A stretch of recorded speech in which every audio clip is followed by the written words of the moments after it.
Good rising, brethren. This is Big Judah coming to you guys, California. Before I begin, give all praise to the Most High Yahweh. Acknowledgement to the earthly mother. Who is wisdom? Who is the Holy Spirit? Acknowledge it, Yahweh. I pray the Most High blesses this lesson this evening, gives more knowledge and understanding of the events of the past, in order to understand events that are currently happening on the earth, so we get a much better understanding of the things that are soon to come on the earth.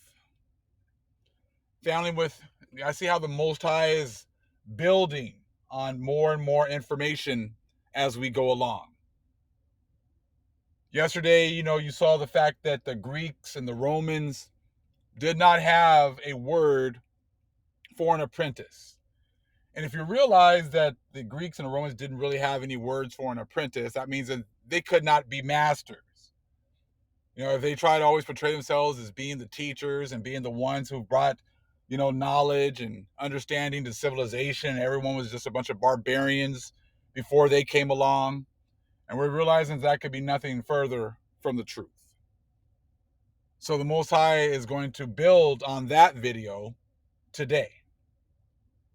See, people are always, they're just giving these other nations like a pass, and, they don't question anything that they say. And you have to assume that they're always telling you the truth. That they haven't changed meanings of words, and the people that are in the lands now are the same ones that have been there for thousands of years. But you're going to see today that just basic words that you attach a meaning to meant something totally different a couple hundred years ago. And if words that we, hear today aren't the same, have the same meaning as a couple hundred years ago, then what do you think the words meant 2,000 years ago? This is why their prophecies are not coming to pass, because they've set up a society on nothing but lies. And now the lies are coming back to haunt the other nations. We're going to get into a dictionary today. Now, I also want you guys to go ahead and take a look. Go look up this dictionary and look up how much it costs for a first edition. Now, mind you, this is a dictionary. When I first heard of this dictionary, I was totally surprised. I was like, how much? How much are they asking for a dictionary? What's in that dictionary? Well, just take a look, at the prices for the first edition of these dictionaries, and you will be surprised, just as I was. The Dictionary of the English Language. Now, there's a whole lot of information in here. I'm only going to go into like one or two words, but there's way more information even at the beginning. So we can start to get into other, it's like we got to get an opportunity to kind of look at what these words meant in the 1700s. I think this was from 1781.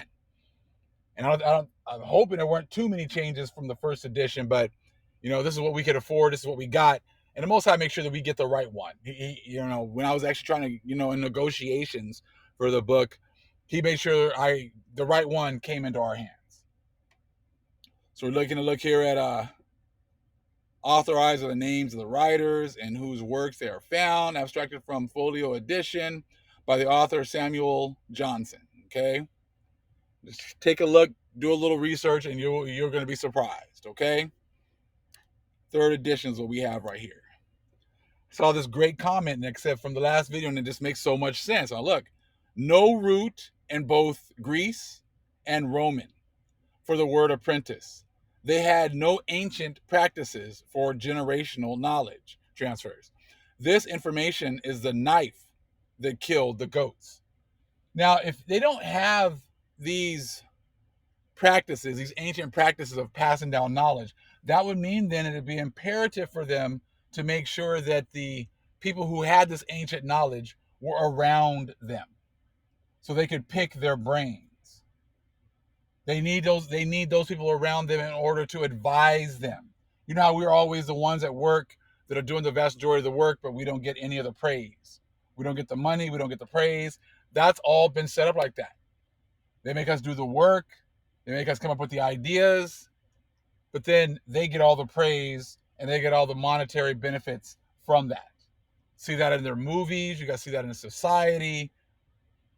And actually, you're going to see a picture here that's going to show you how we actually even were there giving knowledge, understanding, and guidance to their forefathers.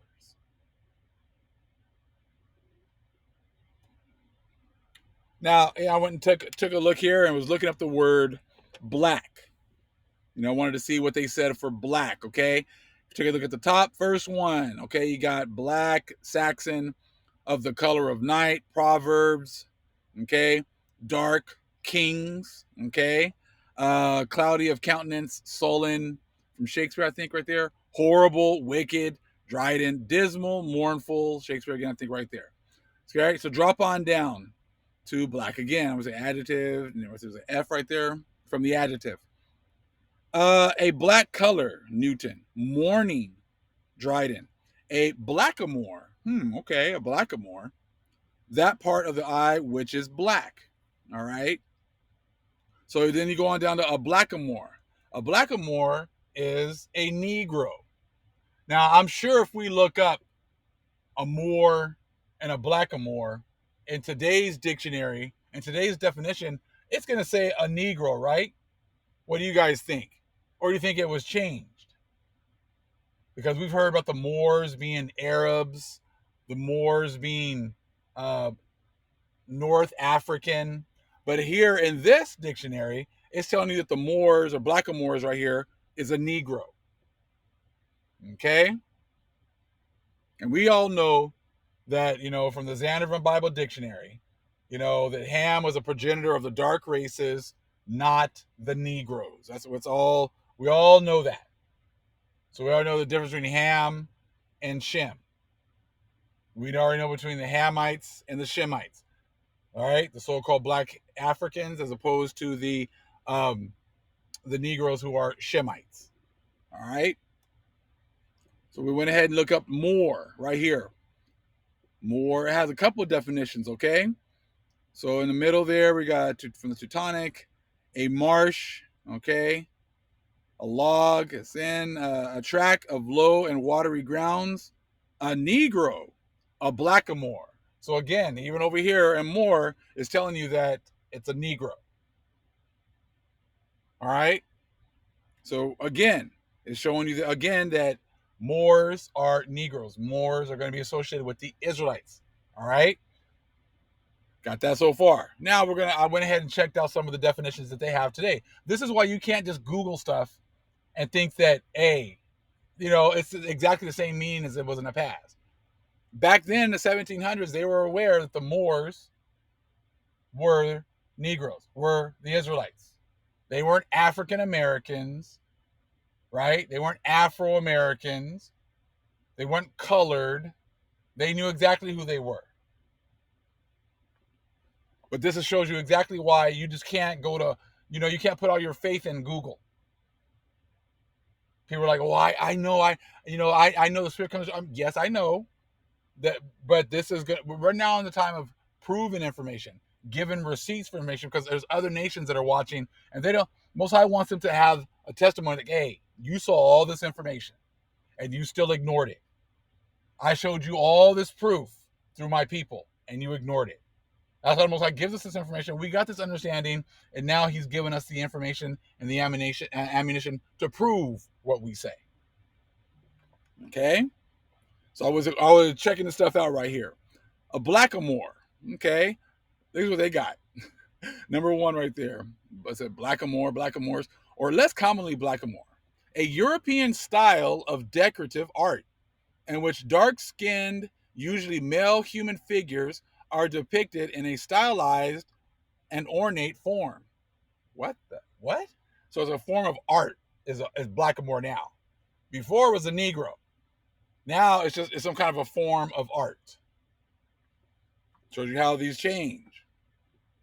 What does the name blackamoor mean? Blackamoor, dark-skinned person, black-skinned African.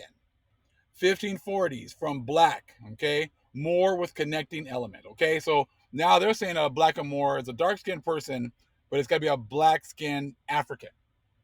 Hamites. You see what I'm saying? This is why I always talk about, oh, we're Africans. We're from Africa, because that's what they've told you. That's what they've been pushing. So they could steal your identity. Now you're an African. You know what? You know what? It's not even in this dictionary. The word Africa. Africa is nowhere in this dictionary. When I was looking it up, I wanted to see what it said about Africans or Africa. Not even in the dictionary. So they don't even think it was important enough to even put the word Africa in the dictionary.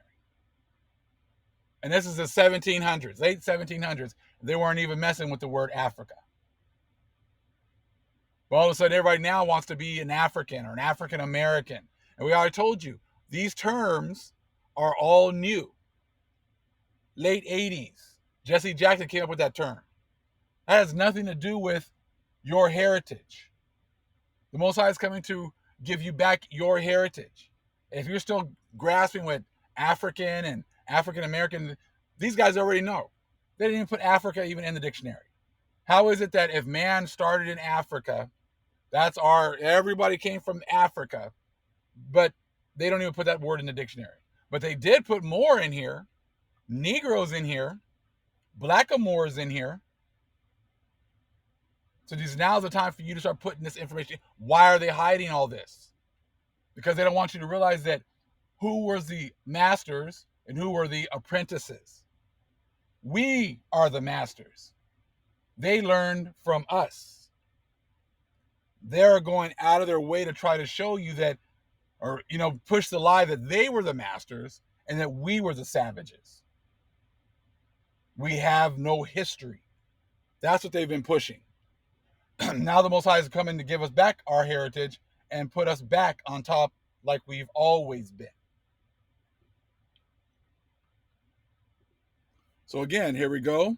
What is the oldest definition of Moor? What's the oldest definition of Moor? I'm sure they're going to say Negro, right? Let's see. The word derives from the Latin term morus, first used by the Romans to denote an inhabitant of the Roman province of Mauritania, comprising the western portion of present-day Algeria and the northeastern portion of present-day Morocco. So they're going to want you to think of the people that are there today. Oh, these are the Moors. These Arab-looking people. They're the Moors of the past. Those are the ones. Okay. The Moroccans that are there today, right? Okay, they've always been there, right? Okay. So again, this is supposedly the oldest definition of Moor. But in the 1700s, they were calling Moors Negroes. So somebody's lying. They're saying, what is it, 1540? Something like that? These words right here, supposedly. Are Moors black or Arab? The term Moor is a late antique and medieval Western Europe usage to indicate dark-skinned North Africans of Arab and or Berber origin. So you got to get these Arabs in here. You got to make them ancient people that have always been here. So let's go ahead and push that in there too. And then now Berbers are black people. See, and if you look in those other books we've talked about, as far as the Black Celts, they were talking about how there were Berbers, which again we know that those are so-called Negroes. So you talk about Berbers, you're talking about our people as well. They just changed all these different names. But see, that's why these dictionaries are so expensive, because in order to see some of these words, you need to look up different definitions. And they don't, they know this stuff is written in these books. That's why they make them so expensive. And most people won't even waste their time looking at, I'm just going to Google that real quick. And see, when you don't look at these books, you don't get these books, you don't take the time to study, then you'll just go, I'm just going to Google that real quick. Yeah, well, if you Google, this is what you're going to get. See how easy it is to just manipulate information. But the older books, they know what's in it. They already know, if they get their hands on these Bibles, or if they get these hands on these older Bibles, or if they get their hands on these dictionaries or these history books, there's all this information that, that tells about what we really did. You know what, man? Just tell them everything's in the Bible. Just tell them that's all they need to read is those 66 books. Everything's in there. Tell them that they're African, and you're still going to church and you're still calling yourself African American, because we got to make sure that you disconnect from that Bible, disconnect from the fact that you are the people of the book. Who are the Moors in the Bible? The Moors were Muslims living in medieval Spain. Wait, what? The Bible now, the Moors are Muslims living in medieval Spain? That's what people are, that's who they are in the Bible, right? Okay. Does that make any sense? The Bible doesn't even talk about medieval times. I'm telling you, man, the Moors were Muslims living in medieval Spain, thousands of years after Moses' death. The story of Moses fighting the Moors was invented in the Middle Ages. No doubt a revision of biblical history intended to provide a sacred precedent for the attempts of medieval Christians to expel the Moors from Spain. You see, these people just make up stuff. No one checks anything. So now the Moors were fighting against Moses, which was then, okay, well, these people are evil. The evil Muslims were now fighting against Moses. And Moses is a Christian like us Spaniards here. So now we got to kick them all out of Spain. Again, see, this is what happens when you got people who will just make up whatever during whatever time in order for them to, justify killing, raping, robbing, and murdering. And I got no doubt a revision of biblical history intended to provide a sacred precedent for the attempts of medieval Christians to expel the Moors from Spain. Now, as I said, who checks them? When you catch them in all these lies, who checks them? See, none of the parishioners do, because again, you go back to the Book of Mormon, 1 Nephi 13. All these people are worshiping at the church, worshiping the priesthood of Mahan, because they took down the Israelites. They don't care what lies they say. They don't care if they're living in a bunch of lies. As long as they took down the Israelites, that's all that they care about. So they can just be lied to left and right, and they don't care. But if you love truth, you will walk away from the priesthood of Mahan. You will walk away from the church of Satan, and you will chase after truth, and you will chase after the Father. And he will send the Holy Spirit to guide you. And again, we're going to bring all this information, but the other nations are just going to be, they're going to see it. They already know it, but they're going to be tight-lipped about everything. They're just going to act like they don't hear it, like they're whistling through the cemetery. They don't see that big gorilla, that 1,000-pound gorilla in the corner. They just want to play dumb. They don't see the emperor walking down the street with no clothes on. But that's okay. You guys can keep on doing that. This is for the ones the Most High is awakened here at the end. What kind of Muslims were the Moors? What religion did the Moors belong to? Moors honor and strictly adhere to the true and divine creed of Islam, brought by Prophet Noble Drew Ali, the last prophet in these days. You see what I'm saying? Like, you're not an Israelite. You're a Muslim. Okay, well, that's fine. If you want to be a Moor, you're a Moor, that's fine. But your heritage is Islam, even though Islam is a very new religion. And we're the ancients.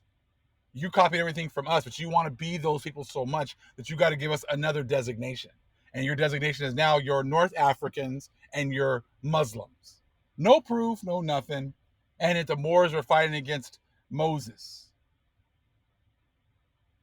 And they make up those stories in order to, give justification for kicking out the Moors, from Spain.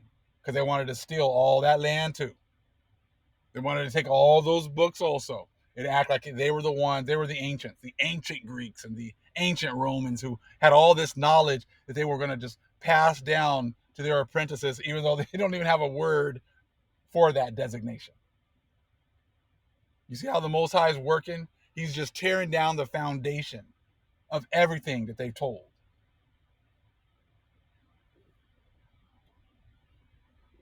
What race were the Moors? During the Latin Middle Ages, Mari was used to refer to Berbers and Arabs. So instead of saying so-called Negroes now were Berbers. You see what I'm saying? That's they've constantly changed all these words. Okay, so now it was North African or black. It's in Arabs. Now it's Berbers and Arabs because they can try to give you different pictures and give you different things in your mind. They ain't saying Negroes though, but in the 1700s, in the definition, they're saying that Moors were Negroes. They don't say nothing about no Arabs either. So again, during the Latin Middle Ages, Maori was used to refer to Berbers and Arabs in the coastal regions of northwest Africa. The 16th century scholar Leo Africanus, identified the Moors or Maori as the native Berber inhabitants of the former Roman Africa province. Roman Africans. Again, we're pushing the whole Africa Hamite thing. Even though I showed you in other videos how when they came over here to Palenque, they had statues of so-called Negroes. You go down to the big old heads down there, okay? Down there in Central America. The old Mex. Negroes. That was the mother civilization over here. Moors, Negroes, Blackamoors, Negroes. But they changed all that to Berbers and Arabs. North Africans, Hamites and Arabs. Hamites, Ishmaelites, anybody but you wasn't you. The Moors were the Moors royalty. The Moors were the black kings and queens who ruled Europe, for over 700 years. Evidence shows that the Moors ruled for nearly 700 years in Europe, mostly Spain and Portugal. They were identified for their presence on Western society. But not a lot of people know that the Moors are actually African descent Europeans. Again, they tell you a little bit, but then they got to be Africans. Got to push that Africa thing, right? Because blacks only came from Africa. You see they talk about us being racist, but damn it, you guys sure are racist while you're trying to say that this is the only place that we came from. That Africa is it. And you came from all these other places. Like I said, you can see right here, the Moors, the Negroes, the Israelites were ruling these lands. They were the ancients who had all this information. You took over and you just stole all their information. Then all of a sudden you portrayed yourself as the ancients and you portrayed yourself as the masters, and everyone was coming to learn from you, which is totally not true. Because again, you don't even have a word for an apprentice. You got words for slaves because that's what you guys would do. Go around and enslave people. So again, a Moor, right there in the middle. A Negro, a Blackamoor, right there. Didn't say nothing about no Arabs. Didn't say nothing about no Africans. Didn't say anything about no Berbers. But you guys use all those different designations in order to cause confusion. But take a look right here.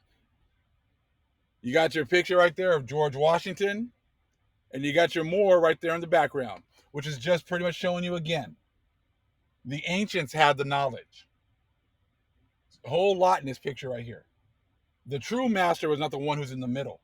The true master was the one off to the side to the right. The one in the middle was an apprentice. He was learning from the Negroes. He was learning from the Aborigines of these lands.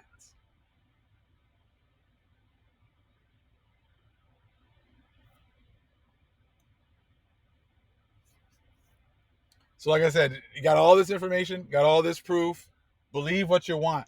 But the Most High is tearing down all the lies before he brings destruction.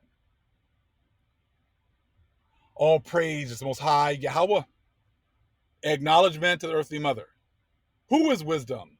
Who is the Holy Spirit? Acknowledgement to Yahweh Shai. Shalom.